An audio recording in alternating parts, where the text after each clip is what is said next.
In that moment, I could have said, forget it. No, but I had no clue what was going to happen to me on a regular basis. And then when this hit, I thought, okay, somebody once told me that if an idea comes along and lands in your lap and you choose not to take it, it's just going to go to someone else. So in that moment, it was like within 30 seconds, I went from, are you nuts to, why not? So I did. Welcome to Side Hustle Hero, the show that is laser focused to inspire you to take action to start or to scale your side hustle income streams. I'm your host, Joan Posivy, author of The Way Success Works, How to Decide, Believe, and Begin to Live Your Best Life. My guest today absolutely exudes joy, but it's not too surprising. While working full-time as a relocation specialist, Janis Doherty started making and selling little concrete gnomes as a side hustle. And within 6 months, she was able to quit her job. And now, as she celebrates with us the 1-year anniversary of her business, Gnome Garden, we look back at her steep learning curve, lessons learned, and how she scored an interview from a national broadcaster that caused her sales to really take off as she and her gnomes garnered some pretty sweet TV exposure. Be sure to catch the wrap up at the end of the show, where I elaborate and drill down on two very key gems that Janis shared. They'll help you become a better decision maker and problem solver.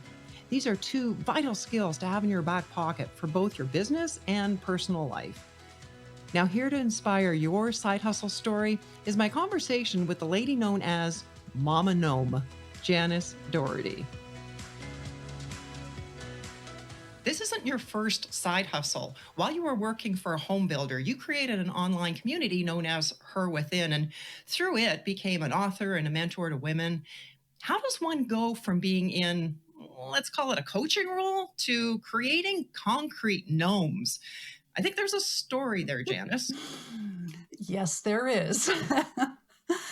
So going from the home builder, I found that I was in a job every couple of years. I was always changing. I think at the time, it was because I was unsatisfied.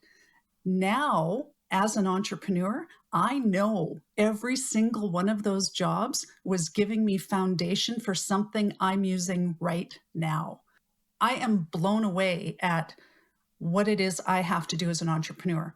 But going from being in marketing for a home builder to starting Her Within, that jump happened when my mom passed away, and she had said to me that she has regrets. This was like 2 weeks before she passed away. She said that she had regrets. And I thought, there's 4 kids in our family. She's Scottish. She wasn't really talkative about emotions, but there was a reason why I was the one being told that. And I don't think it wasn't all of you. No, it was just me and her sitting there one day, and she started telling me about all the regrets that she had.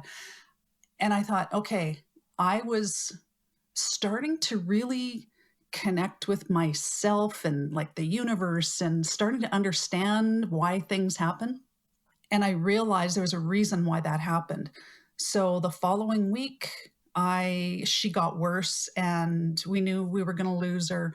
And I went and sat down by a river one day and I'm like, what am I going to do? What am I going to do? And I just got this no regrets.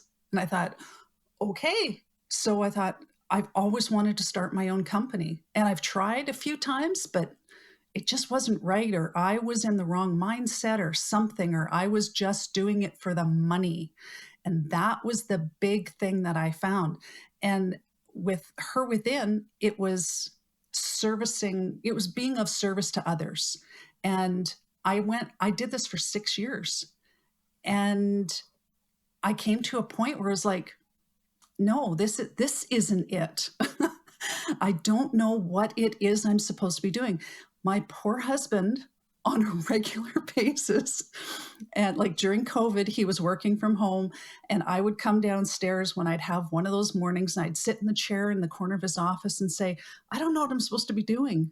And I wasn't going to put myself into something that I would regret. I could not go back to the corporate world.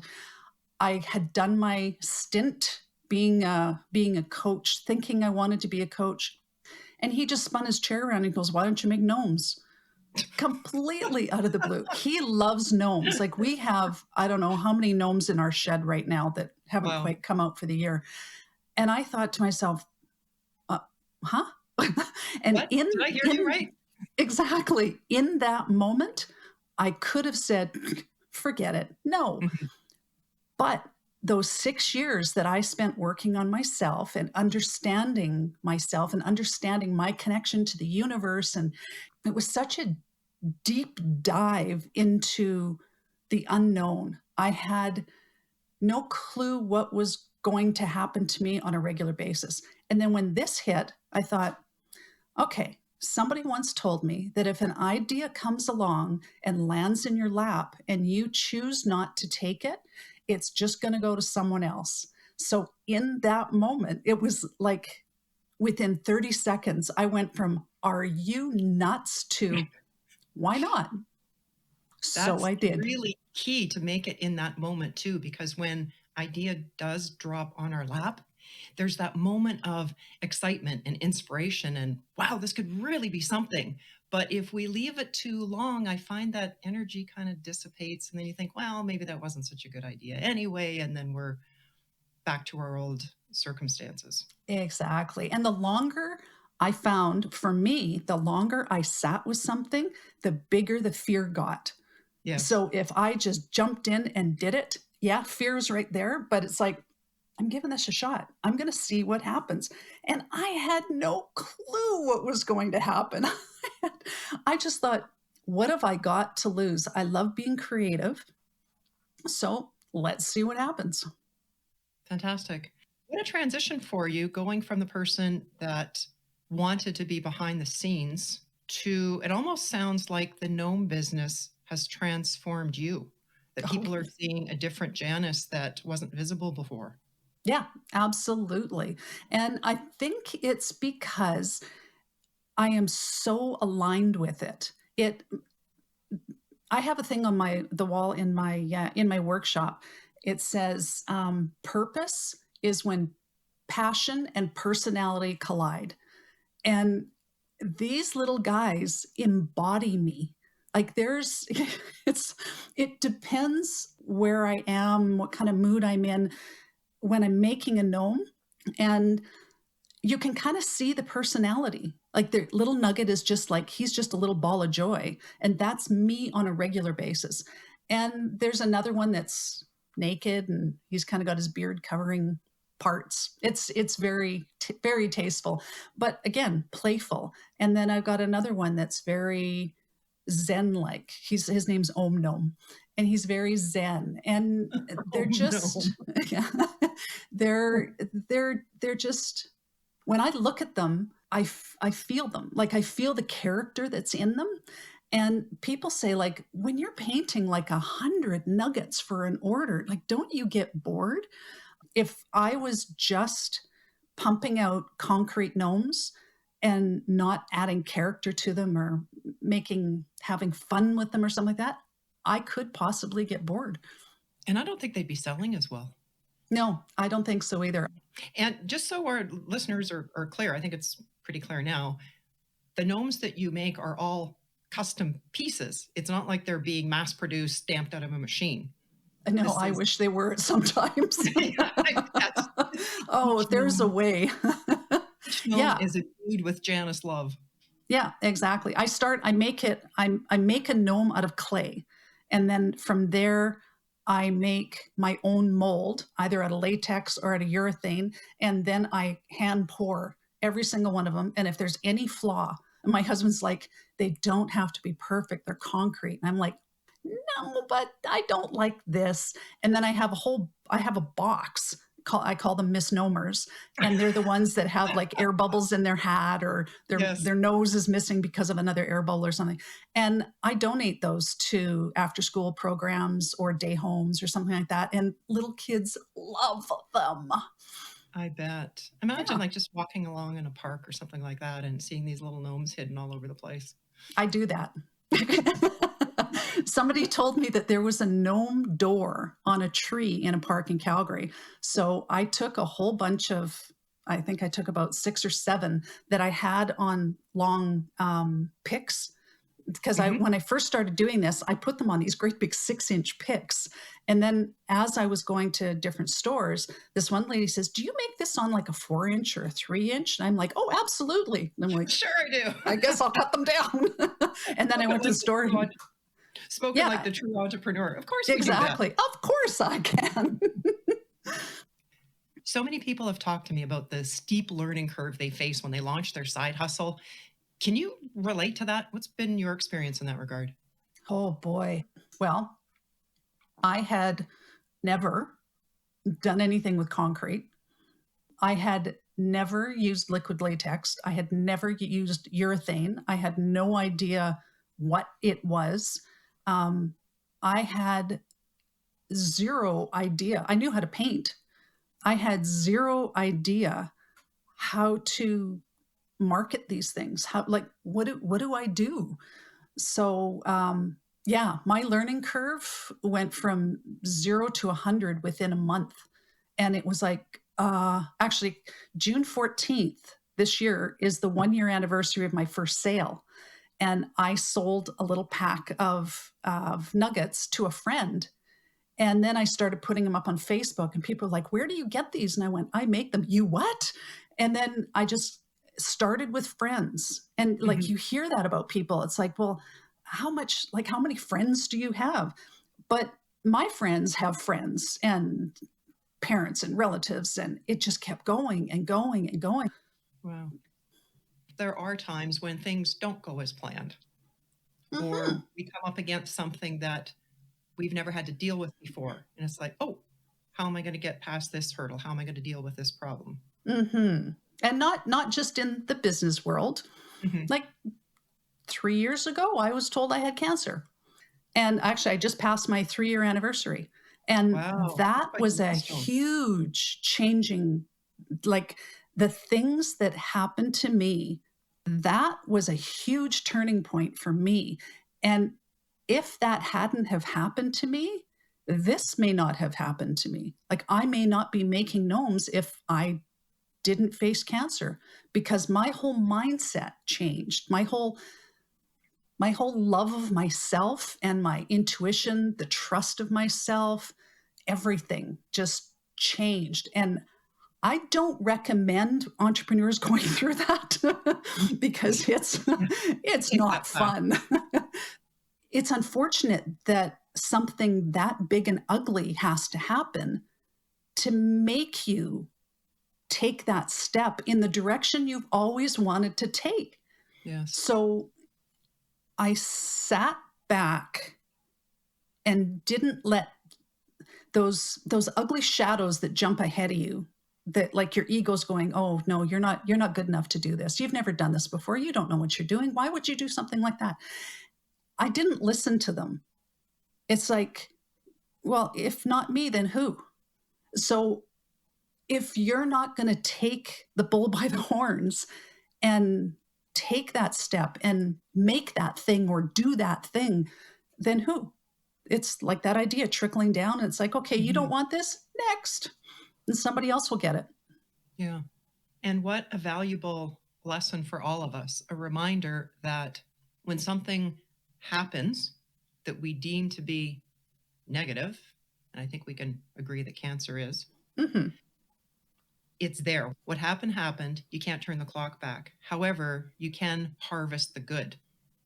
Oh, I like that. Yes. What positive outcome out of this terrible thing? And good for you for using that as a launch point to do what you feel in your heart you should be doing. And good for you for putting one foot in front of the other where when the path is really not known because, by your own admission, you didn't know what the heck you were doing. But you take that Hmm. first step, then you see the next and you see the next. Yeah. And it's what's really interesting. It's like when I am creating or getting processes in place or anything like that, I imagine it to, I'm standing there and it's like, okay, this has now happened. I need to take a step. So I, in my mind, pour myself a concrete stepping stone. I step onto it. And then it's like, okay, I need to get this. I need to get that. I love the step analogy, like the concrete step analogy, because also you're stepping up above the problem Hmm. and looking at it sort of from a higher plane. Yeah, from a nice foundation. Yeah. And I think one of the gifts that you have, and something that we can all train ourselves to do, is to come from that place of, I know there's a solution out there. I'll figure out a way to do it. I'll connect with the right person, the right accountant, the right software, whatever, to fix this or to go to the next step. Hmm. And then great stuff happens. And then we come across something else that we didn't anticipate. And Exactly. the life of the Yeah. entrepreneur. Yeah. And a lot of it is about trust. I trust that, okay, if I take that step, I trust that it'll work out. And I haven't stumbled to this point. And as an entrepreneur, I am waiting for the other shoe to drop. It's like, when's it going to happen? When's it going to happen? But I trust that I'm doing the right things. I'm not rushing things. It's just, it happens, it happens. So, what plans do you have for your gnome business in the future?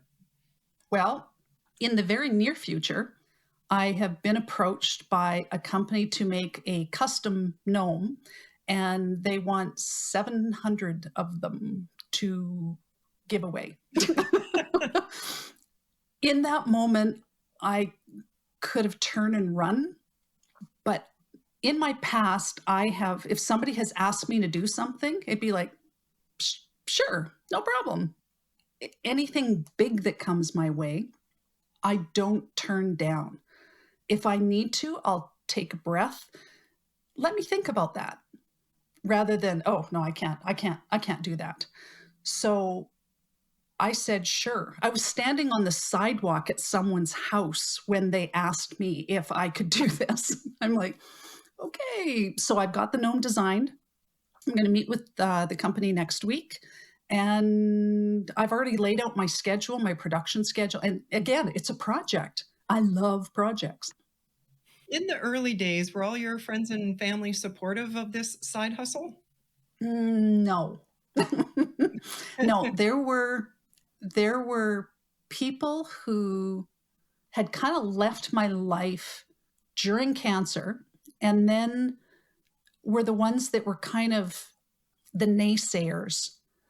And that I know that is because I was growing faster and in a different direction than they were.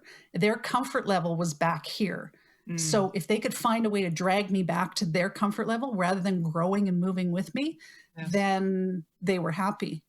But those are the people that I started removing. I had to do that a couple months ago with another person because it's mind-blowing how anybody could be like a wet blanket on somebody who has finally found that thing, regardless of what it was. It doesn't matter if you hand knit socks or you make concrete gnomes or you like washing windows, like whatever it is. If that's your thing, then do it, but don't keep the negative Nancy's around you. No. Because that makes you question yourself so much. And when you start to kind of move those people away, and like you may lose the social aspect of your life a little bit, but know that when you do your thing, if it feels so good, like you're giddy inside when you're doing it, know that you've done the right thing. So you become more creative and more effective, and your world is growing and you're becoming more successful. And these people who you thought were your friends aren't changing, they're not growing, they're not coming along for the ride. So in their eyes, you're making them look bad. So they want to try to pull you back to where they are and Exactly. keep Janice the way Janice was, not this new Yeah. expressive, Yeah. outgoing, doing her own thing. But I bet because as you've changed, you're attracting people who are more in harmony with where you're at now. Would that be fair to say? Absolutely. Yeah. People that come with it, they just feel so good to be around.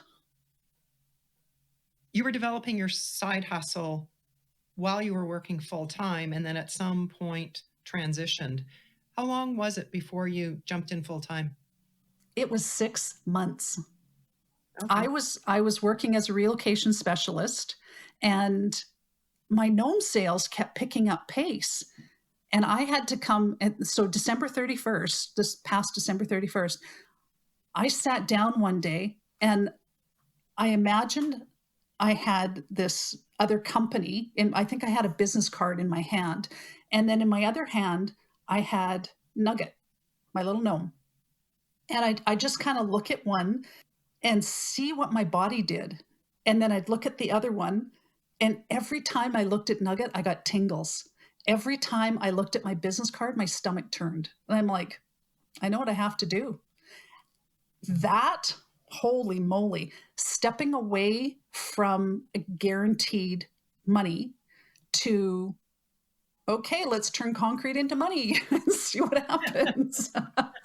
Alchemy. Yeah, exactly. So that was another, okay, what am I going to do here? And my husband had been with a startup for 6 months.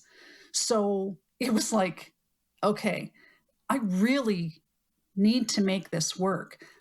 But I went forward with it with the intention of spreading joy one gnome at a time, not I need to have $2,000, I need to have $3,000, I need to, but it's working. It's working and it feels good. That's the big thing. Mm-hmm.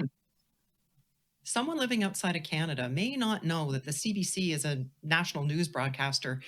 And Janice, I was so impressed to see that within months of selling your first gnome, CBC Calgary reached out to you to do a news segment which aired. How did you score that valuable news network exposure for your business? Oh boy, that's such a funny story. So CBC Calgary on Instagram has a weekly, like a photo dump where like people are sending them pictures all the time and they just do a whole string of all these different photos. And I have one gnome. He's like, I think he's about 6 inches tall, but his name's Nuttin. And I was going to paint him like with clothes and stuff. And I thought, Nuttin, maybe he should be wearing Nuttin. So he's just beige and he's got a white beard that covers his lap. His feet are sticking out in front of him. He's got a big red hat on and his hands are down by his sides.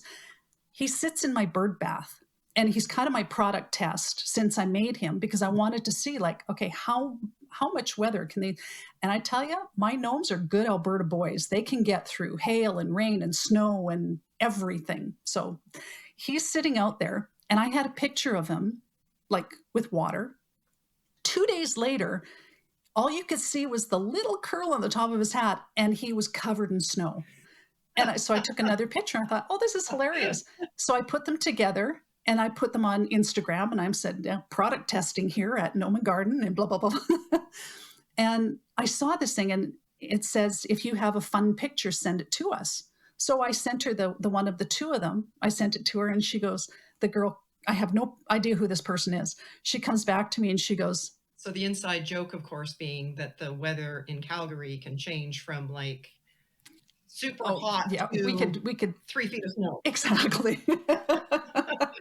Absolutely. Absolutely. Picture of the gnome basking in the sun and the next day he's covered in snow. Covered in snow. Got it. Yes. Yes. Typical Calgary weather. Mm-hmm. So yeah, the girl came back to me and she goes, oh, is he ever adorable? Where did you get him? And I said, oh, this is one of the gnomes that I make. And then she came back to me. She goes, could you tell me a little bit more about that? And so we're DMing back and forth. So I said, well, this is like, I started doing this however long, blah, blah, blah, blah, blah. And she goes, is there a backstory to this? And she says, could I have a reporter get in touch with you? And wow. I put my phone down. I'm like, what did I just do? Like, it was just purely innocent. Yeah. It wasn't like a sales pitch. It was just like, oh, this is a cute picture of a gnome that I've got in my garden. If I can paraphrase her question, she was basically asking you, would you like some incredible free publicity for your business? Exactly. And little did I know. So from that, the videographer interviewer guy came over. He was here for about 3 hours. We had a blast. Nice. And now I understand the behind the scenes. Like when you see somebody pouring a cup of coffee, that's probably the 5th or 6th take of pouring a cup of coffee. But I was doing that with cement, and I was grinding, and I was painting, and I was all this stuff. And from that, I got a call from CBC Homestretch wanting to interview me the next day. The next week, I had 2 radio stations contact me, and it was like, holy moly, what is going on here?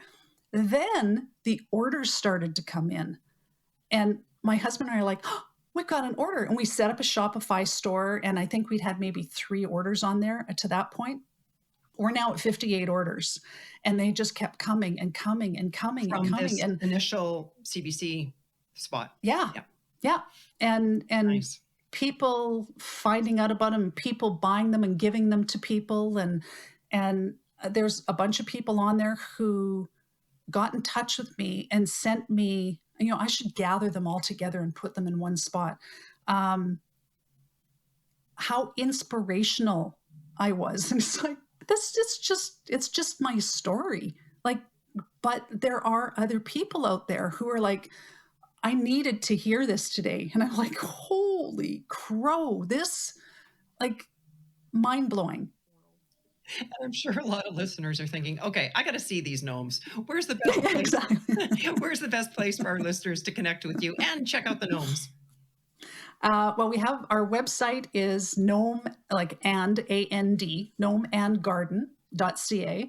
I'm also on Instagram and Facebook. I think Instagram is gnome.n.garden. You had to be really creative as you go along. But I think the links are on our website as well. We'll definitely include them in the show notes as well.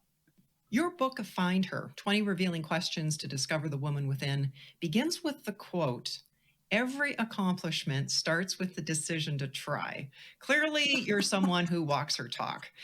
Within a matter of months, you transitioned your side hustle gnome business into your successful full-time work that you're excited about. What's your number one tip for helping someone take action when they're feeling that hesitancy and fear of self-doubt in stepping out? I forgot I put that quote there. That is hilarious. That's a good one. Yeah. Sage advice. But find your thing. There's the easy route. It's like, oh, well, everybody's doing this. I'm going to do this. Like soap makers, candle makers, resin work, jewelry, those types of things. Like there are so many people out there doing it. But if you find that thing that makes you special, that makes your thing special, there are so many gnome makers out there. Yes. I'm the only one that I'm aware of in Calgary, maybe Alberta, possibly Western Canada, that has handmade small stature gnomes, concrete gnomes. And even if somebody came along to do them, they're not going to be the same as yours. No, exactly. Everybody's going to have their own. It's like having 3 people stand there telling the same story. It's going to be different coming from each person. So if there's that thing that's inside you, it's like, oh, I've always wanted to, then don't go buy 100 pounds worth of clay and don't go buy all the stuff, everything you need. Go to the dollar store, get something small, try it, see what happens, show somebody, see what they think. And that's just the crafty world. Like if you want to write a book, I wrote a book because it came to me and I didn't ignore it. When that thing drops in your lap, grab it. do something with it. Otherwise, somebody else is going to find it and they may be the rich one. Who knows? Janiss, thank you so much for sharing with us your story, your journey, and for being today's Side Hustle Hero. Thank you. This has been so much fun. Before you go, I want to highlight 2 techniques, mindsets that I found to be vital to my wins. Number 1, when I asked Janiss about when she transitioned from working her gnome business as a side hustle to quitting her regular paycheck job and working Gnome Garden full time, she shared with us a very powerful decision-making technique. She sat quietly with a business card from her 9-to-5 job in one hand and one of her gnomes, little nugget, in the other. And well, you heard what she said. I mean, the difference in feeling that she got looking at the gnome, which represented doing her business full time, versus staying with her job as a relocation specialist, was undeniable. So she knew exactly what her decision needed to be. Now, at that moment, she didn't know how she was going to pull it off. She just knew that she had to, and she had to take that leap of faith and to trust. I've used a similar technique many times over the years. In my late 20s, early 30s, I was a competitive bodybuilder. And at the same time, I had just started teaching personal development seminars, and I arrived at a crossroads. I felt I needed to decide between the two because whichever it was, I wanted to throw myself into it 100%. And I couldn't decide. The 2 careers were so very different until I dropped into a meditation. And I could see myself in my mind's eye being a competitive bodybuilder at the level that I wanted to. And I could see how that would change my life, what my lifestyle would be looking like, who I would be interacting with, what I would be learning. And then I set that aside and I pulled up an image of myself, essentially what I've been doing for the last few decades, working in the personal development field, helping people understand the power and potential of their mind and all the wonderful things they can do to accomplish their best life. And once I did that, there was no contest, literally. It truly is a highly effective decision-making tool. I encourage you to try it. Number 2, I really appreciate the imagery that Janiss shared that she uses when she's faced with problems. Of course, when you're starting your side hustle, there's a steep learning curve. You may be skilled in a particular product or service that you're providing, but you're unlikely a pro at every facet of the business that's going to require your attention. And then there are the problems that arise. And don't think problems will go away as you become a seasoned entrepreneur or business owner. You'll just have a whole new level of problems. So in her mind's eye, she pours a concrete step and then steps up on it. Now, by doing so, you're putting yourself on a solid foundation and looking down at the problem. And that'll only be effective if you come from a belief of, I've got this. I may not know how at the moment, but I know there's a solution. There's always a solution. So let me step up here and start looking for it. See the desired outcome in your mind, the goal, then seek the solution that's out there. And if the answer is not coming to you, remember this quote. Make a note of it and put it somewhere where you'll see it. And it's this. When you think you've exhausted all the possibilities, remember this, you haven't. Don't give up. The solution's out there. Go for a walk or sleep on it and know that you will find your way forward. Well, that's a wrap for today. You'll find the links we mentioned and the show notes on our website, sidehustleheropodcast.com. And I'd love to hear your feedback on the show, on the guests, how this podcast is helping you, what areas we could do better. Shoot me an email message to hello@joanposivy.com or by DM on Instagram @JoanPosivy. Thanks for listening and hustle on.